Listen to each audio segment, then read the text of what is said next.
madaxweynaha deegaanka Soomaalida Mustafa Maxamed Cumar ayaa wajigabax aad u xoogan kala kulmay kumanaan arday oo wax ka barata jaamacadda magaalada Jigjiga.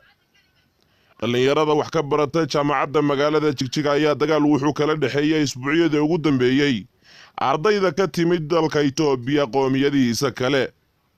madaxweynaha oo socdaal ku tagay jaamacadda magaalada Jigjiga ayaa kumanaan arday weydiiyay waxaad lahaydeen annaga iyo Itoobiyaanka kale ee idinku miyaydaan ahayn Itoobiyaan, balse kumanaan arday ayaa aad ugu qayliyay manihin Itoobiyaan, waxaanu nahay Soomaali, jinsiganaguna waa Soomaali. madaxweynaha oo aad u yaaban ayaa weydiiyay haddii aad Soomaali tihiin dalkan aad ku nooshiin soo Itoobiya maaha. kumanaankii ardayda ahaa oo aad u xanaaqsan ayaa waxay ugu jawaabeen madaxweynaha annagu manihin Itoobiyaan, Itoobiyana xoog bay nagu haysataa.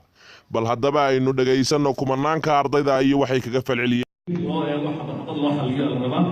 لكن سؤال يجي فقط هذا الشيء تذكر وحضايدين أمانة إثيوبيا يذكر يعني تقدم تيجي Somali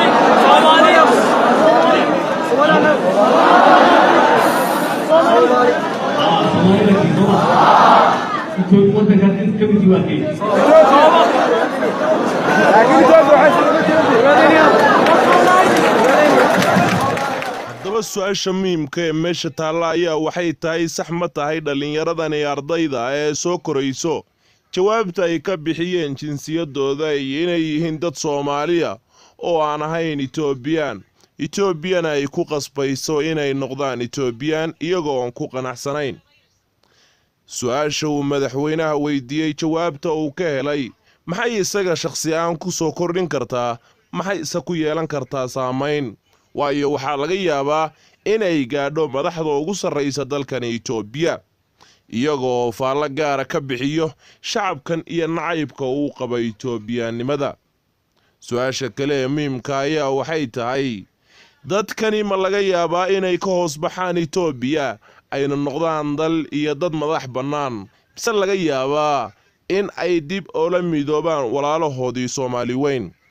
lama xaqiijin karo mustaqbalka ummadani wuxuu noqon karo, balse su'aasha kale ee meesha imanaysa ayaa waxay tahay hadday shacabkani ka hoos baxaan Itoobiya ma noqon karaan kuwa iyagu ismaamula oo u furfurnaada habka dawlad wanaagga iyo wada noolaanshaha.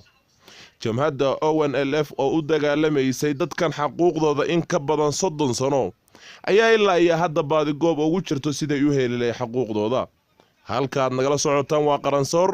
fadlan share, subscribe, share iyo